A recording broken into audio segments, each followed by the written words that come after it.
Bonjour et bienvenue donc à toutes et à tous. Je voulais vous présenter aujourd'hui la troisième vidéo concernant la roue astrologique pour la fin de ce tirage qui apparemment a l'air de vous emballer. Eh bien écoutez, voilà la dernière partie. Donc comme je vous le disais, il y a donc trois parties dans cette vidéo. Celles et ceux qui n'ont pas regardé la première partie, eh bien, je vous invite à le faire parce que là, nous allons voir la suite de l'histoire. Donc, pour celles et ceux qui ont déjà suivi mes deux vidéos précédentes, donc on en était à la 8e maison. Donc, on avait vu les 8 premières maisons. Et aujourd'hui, donc, je vous propose qu'on regarde la 9e maison ensemble. Donc la 9e maison, elle va représenter plutôt tout ce qui est la mission de l'âme. En fait, c'est l'âme de la personne. Donc c'est quel est le message que l'âme est en train de vous donner pour grandir, pour tirer des leçons de cette expérience. Votre âme vous fait vivre cette expérience pour vous aider. Donc, quelle est la mission de votre âme en vous mettant dans cette situation? Alors, donc on verra ça tout à l'heure, évidemment, avec un exemple concret. Passons à la 10e maison. La 10e maison va représenter ce qui va vous mettre en échec. Quelle est l'attitude qui vous empêcherait de réussir?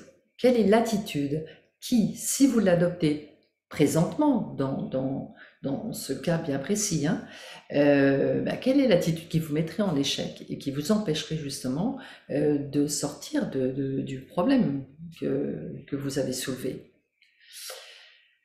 D'ailleurs, je voulais vous dire, je vous présente ici un exemple avec une situation d'une cliente. Je n'ai pas pensé de vous dire, mais vous pouvez aussi faire ça pour vous.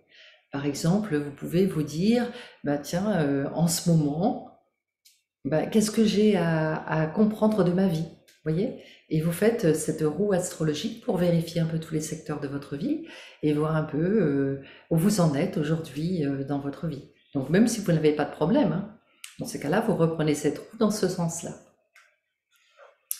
Donc ça, c'est la 10e maison. Passons maintenant à la 11e maison. Alors la 11e maison, ça va représenter votre karma personnel. C'est-à-dire quelle est la leçon que vous devez tirer qui fait appel à votre karma personnel. Alors ça peut être ici, par exemple, si la carte se présente à l'endroit, ça voudra dire quel est votre karma. Le karma, on voit souvent d'ailleurs ça comme un fardeau, hein, comme quelque chose qui est lourd à porter. C'est pas toujours le cas, hein, parce que dans votre karma, il y a un gros sac avec plein de choses dedans, et il y a du karma positif que vous avez amené de vos actes passés. Alors le karma, ça peut être un karma qui vient des vies antérieures, mais vous savez également que toute action, toute pensée crée du karma. Donc votre karma peut très bien être positif. Par exemple, vous avez fait des bonnes actions et on récolte toujours ce que l'on sème. Vous voyez, c'est dans cette idée-là que je l'entends ici, hein. Donc, eh bien, quel est le karma passé que vous pouvez justement, qui va vous aider peut-être à sortir de votre problème? Ou alors, pourquoi vous vous retrouvez dans cette situation par rapport à un karma passé? Est-ce que vous êtes en train de payer, si je puis dire? J'aime pas trop ce mot-là parce que ça fait un peu jugement judéo-chrétien. Mais c'est pas comme ça que moi je l'entends, hein. Mais en fait, voilà, qu'est-ce que vous avez à nettoyer de votre passé qui est dans la situation présente? Vous voyez? Donc cette situation présente vous aide à régler un karma dans ces cas-là. Vous voyez? Et ici, donc la dernière maison, enfin c'est pas la dernière maison d'ailleurs parce qu'on verra qu'il y en a, il y en a une autre, c'est en quoi vais-je sorti, grandi de cette expérience? Vous savez que toute situation vous permet d'avoir un peu une grandeur d'âme, j'aurais tendance à dire. C'est-à-dire que chaque situation vous permet de grandir, vous permet d'évoluer, vous permet de prendre conscience et si vous voulez, c'est un peu comme une marguerite, vous ajoutez une pétale à votre marguerite à chaque fois. Eh bien, quelle pétale je suis en train d'ajouter à ma marguerite. Donc voilà. Donc ça, c'est pour les 12 premières maisons. Et maintenant, il y a la 13e question à vous poser. C'est quelle est la problématique fondamentale qui sous-tend ce problème? Et voilà, votre tirage est complet maintenant. Passons à la concrétisation. Donc, pour concrétiser, on va terminer notre histoire précédente. Autant voir un film en entier. Donc, on prend toujours le cas de cette jeune femme de 36 ans qui est en situation professionnelle difficile. Et d'ailleurs, elle a pris une décision. Elle m'a donné des informations récemment et elle va bientôt sortir de sa problématique. En tout cas, elle est en chemin. Donc, la maison 9. Voyons tout de suite la maison 9. Donc, quel est le message de son âme? Alors, le message de son âme, c'est intéressant, elle a sorti le battleur à l'envers. Alors, vous avez l'habitude maintenant, la gymnastique, d'aller chercher la complémentaire. Bien qu'ici, j'aurais tendance à dire que la problématique, c'est, en ce qui la concerne, on n'aura pas besoin de sa complémentaire. Quelque part, si, remarquez. Mais la complémentaire sera plus la conséquence. Ici, en fait, le battleur, il signifie qu'elle doit arrêter ce comportement infantile. C'est-à-dire que ma cliente, elle est dans une situation où elle attend. Parce qu'en fait, quand j'ai discuté quand même avec elle au sujet de son problème avant de faire ce tirage, eh bien j'avais cette image du battleur à l'envers. Donc ça m'a pas étonné qu'elle sorte à un moment donné dans le tirage cette carte-là. Pourquoi? Parce qu'en fait, elle me disait, écoutez, en fait, j'attends qu'un manager, en fait, me remarque et me prend sous son aile et m'aide à avancer. Eh bien, son âme, elle lui dit non. N'attends pas que quelqu'un vienne te sortir comme ça et vienne t'aider à te réaliser. Parce qu'ici, évidemment, il y a derrière en toile de fond, il y a la réalisation, il y a le monde. Hein. Mais en premier plan, il y a le battleur. Et en premier plan, eh bien, il y a ce battleur qui est à l'envers. Et elle est dans l'attente que quelqu'un la prenne sous son aile. Et son âme lui dit non. Tu as tout ce qu'il faut. Regarde ce qui est sur la table. Tu as tout ce qu'il faut pour sortir de ta situation. N'attends pas que quelqu'un te sorte de ta situation. Parce que si tu attends, eh bien tu resteras dans cette situation. Parce que c'est la leçon que je veux te donner. Vous voyez? Donc ce battleur, il lui dit, ose, entreprends, agis. Si tu n'agis pas, ta situation restera bloquée. Passons maintenant à la 10e question. Alors la 10e question, c'était qu'est-ce qui va te mettre en échec? Alors qu'est-ce qui va la mettre en échec? La carte est à l'endroit. Alors, c'est intéressant quand la carte est à l'endroit dans cette maison-là, parce que c'est quand même quelque chose qui va vous mettre en échec.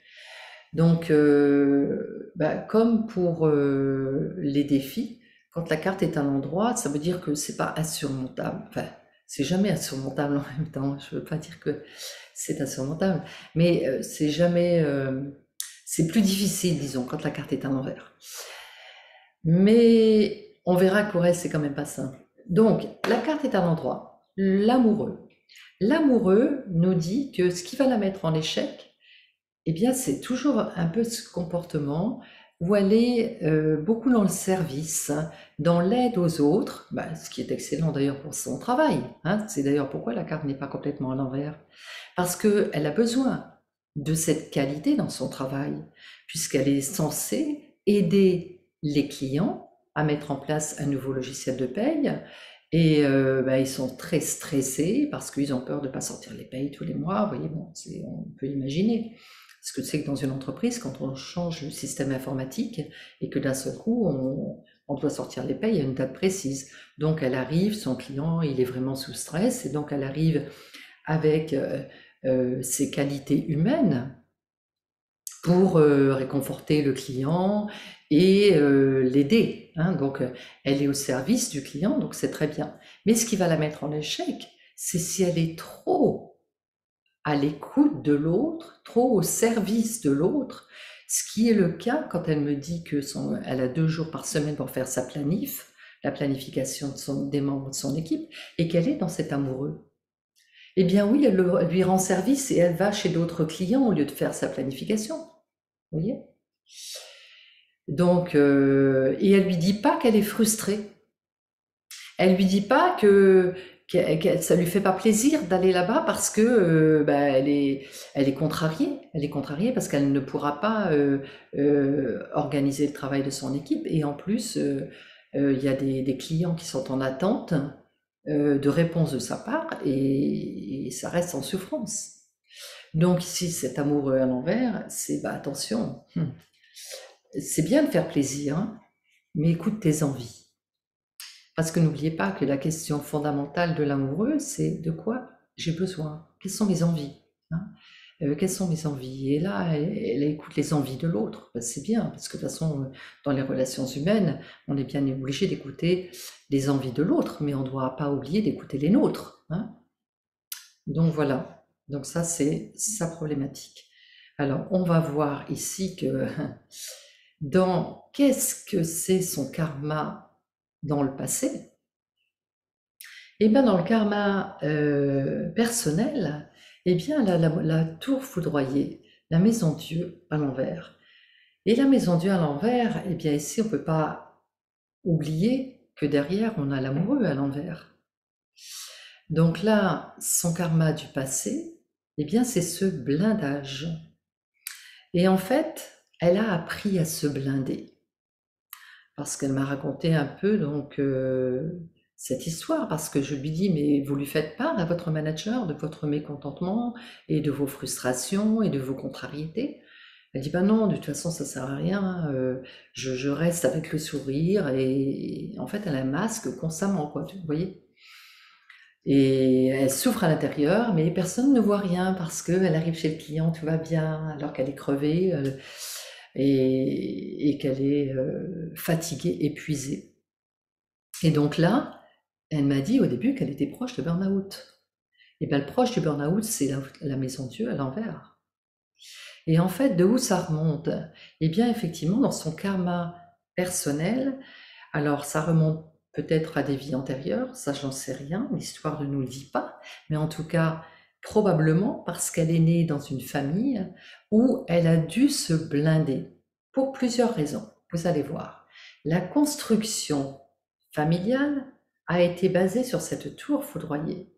Pourquoi? Parce qu'elle était avec une mère qui était complètement dans le déni des émotions. Et quand enfant, elle disait maman, je suis triste, regarde, à l'école, j'avais elle a 2 copines, et puis les 2 copines l'ont rejetée. Sa mère lui disait, mais tu sais, dans la vie, vaut mieux être seul que mal accompagné. Ok.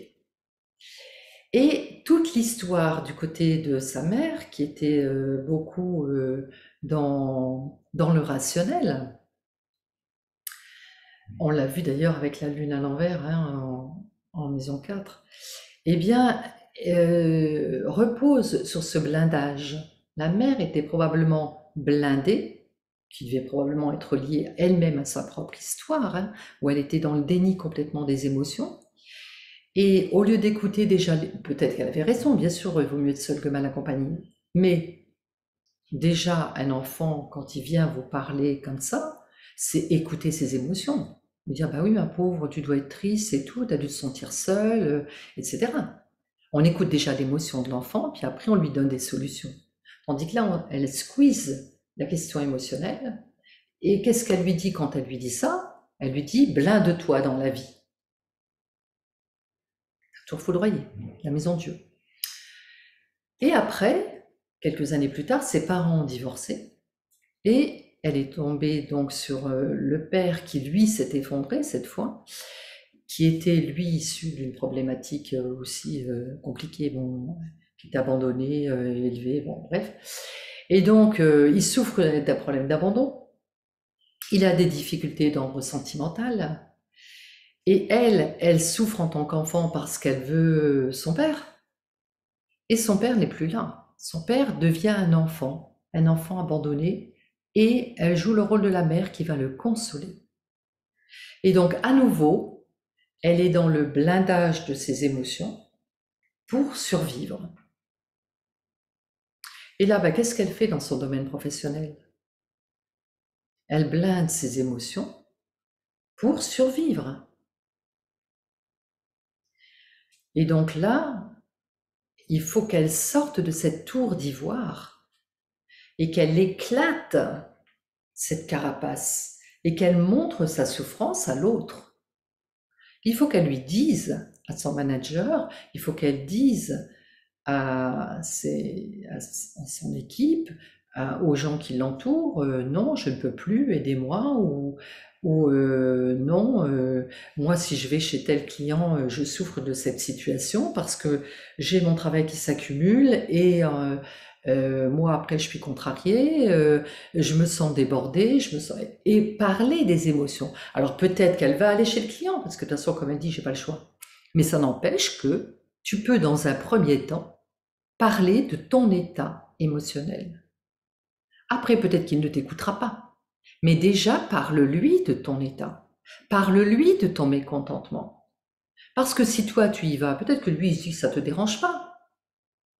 Vous voyez? Tout comme elle est envoyée constamment dans tous les déplacements parce que les autres ne veulent pas le faire, ne veulent pas faire des déplacements. Donc, on l'envoie elle. Pourquoi on l'envoie elle plutôt que les autres? Pourquoi les autres peuvent se permettre de dire non?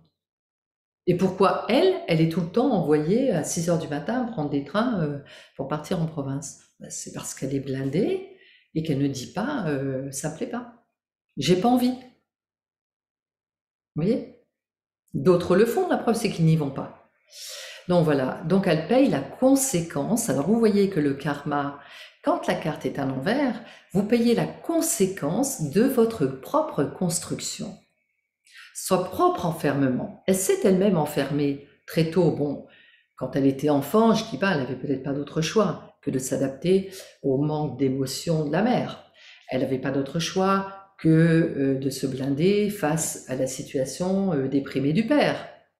Mais aujourd'hui, elle est adulte. On ne peut pas toute sa vie dire c'est à cause de mon père, ma mère, le Fils et cet esprit. Vous voyez, à un moment donné, on est adulte.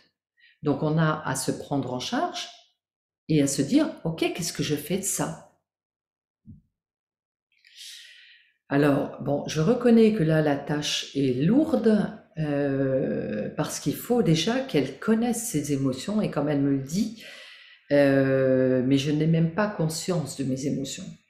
Et oui, parce que elle est tellement habituée à fonctionner comme ça que l'émotion, elle ne vient même plus. Elle disparaît tout de suite. Donc là, il y a un travail à faire sur le plan émotionnel avec un thérapeute. Donc, ça, c'est pour le blocage karmique. Et maintenant, passons à la 12e maison. Alors, la 12e maison, c'est en quoi vais-je être grandi? Intéressant, hein? En quoi vais-je me trouver grandi? Effectivement, si elle ressort encore l'amoureux, mais cette fois à l'envers, c'est que je ne vais plus maintenant, une fois que je serai sortie évidemment de cette maison de vue à l'envers, hein, je ne vais plus écouter tout le temps les envies des autres, mais je vais me poser la question, qu'est-ce que j'ai envie? Et après, je vais transmettre mes émotions à l'autre. Donc là, la carte se présente à l'envers parce que, oui, je pense aussi qu'il y a un gros travail à faire ici et je pense qu'il faut l'aide d'un thérapeute. Alors c'est vrai que je dis rarement ça parce que dans le reste de son jeu, il n'y a pas besoin d'un thérapeute, elle est intelligente, elle va pouvoir sortir de son problème. Par contre, pour sortir de ce problème-là, quand ça touche l'émotionnel, un blindage émotionnel, moi je pense que sans thérapeute, c'est compliqué. Donc voilà. Alors maintenant, je vous ai dit qu'il y avait une 13e maison. Enfin, il n'y a pas de 13e maison. La dernière question à se poser, c'est la problématique, le centre du jeu. C'est-à-dire, quelle est la problématique fondamentale de la personne qui a créé le problème, en fait. Alors, ici, elle m'a sorti le jugement. Alors, le jugement qui est à l'endroit, ça veut dire que la problématique fondamentale, c'est qu'elle est, vous savez, dans la vie, vous avez des étapes de vie comme ça que vous passez. Eh bien là, cette carte nous montre qu'elle doit passer maintenant à l'étape supérieure et passer dans le jugement. C'est-à-dire, elle est dans un stade où elle doit évoluer. C'est un stage d'évolution. Et on voit que l'ange sonne au-dessus de sa tête et lui demande d'évoluer et de sortir du tombeau. Hein? C'est un appel à évoluer. Donc là, elle est dans une phase de renaissance. Et la renaissance lui demande d'exprimer ses émotions pour pouvoir grandir. Eh bien, voilà. Donc, j'espère que ce tirage vous a plu. Donc, quand après j'ai terminé ce tirage, je regarde la vision d'ensemble du tirage pour en tirer une synthèse. Et ici, quand vous voyez l'ensemble du tirage, alors on rentre plus dans le détail là cette fois, bien qu'on pourrait le faire parce qu'on pourrait chercher par exemple tous les 17 qu'il y a dans le jeu qui nous montrent des conflits intrapsychiques. Mais bon, on va pas le faire ici, mais on voit que dans l'ensemble, la problématique, c'est quand même une problématique d'enfant. Une problématique d'un enfant qui doit grandir. Vous voyez, c'est un peu d'ailleurs l'image que j'avais d'elle. Et d'ailleurs, elle fait très jeune, hein, elle a plus de 30 ans, elle a 36 ans. Je pensais que c'était une jeune femme de 22 ans, vous voyez. Et effectivement, son physique montrait déjà la problématique d'ensemble. Ici, on voit que cette jeune femme doit prendre sa place. Vous voyez, tous ces amoureux, la maison Dieu, le battleur, tout ça, ça nous montre quelque chose, une problématique de l'enfant qui attend, qui attend qu'on voit qu'elle souffre et qui attend qu'on l'aide à sortir de l'œuf. Vous voyez. Et là, il y a à se prendre en main. Il y a à se prendre en main et se dire, je suis adulte, j'ai 36 ans, je vais prendre ma place et je vais dire clairement les choses maintenant. Vous voyez. Alors voilà, donc pour cette vision d'ensemble. Alors, écoutez, moi j'espère que ce tirage vous a plu, que c'est clair pour vous et que vous allez pouvoir faire plein de tirages avec avec ce module. Et d'ailleurs, pour votre information, cette jeune femme, elle a pris une décision et elle a annoncé à son manager qu'elle allait partir en mise en œuvre. Donc, bon, il lui a mis quand même un bémol, il lui a dit que là, ça va pas être possible avant la fin de l'année parce que son agenda est blindé et que elle ne pourra pas le faire. Mais elle m'a dit qu'elle allait contacter donc son ancien manager qui est responsable de la mise en œuvre et qu'elle allait lui en parler en off et qu'en lui parlant en off, elle va pas l'officialiser, mais que s'il y a un poste de libre, à ce moment-là, qu'elle pense à elle et qu'elle est prête à prendre ce nouveau poste. Donc, elle va sortir petit à petit de la difficulté. Enfin, donc voilà. Donc, vous voyez, ce tirage, vous pouvez le faire comme je vous l'ai fait là. Maintenant, je vous dis tout de suite que ce tirage, vous pouvez très bien le faire comme ça, en ce moment, aujourd'hui, dans ma vie où j'en suis. Et puis, vous prenez toutes ces cartes et vous faites un peu un bilan de votre vie.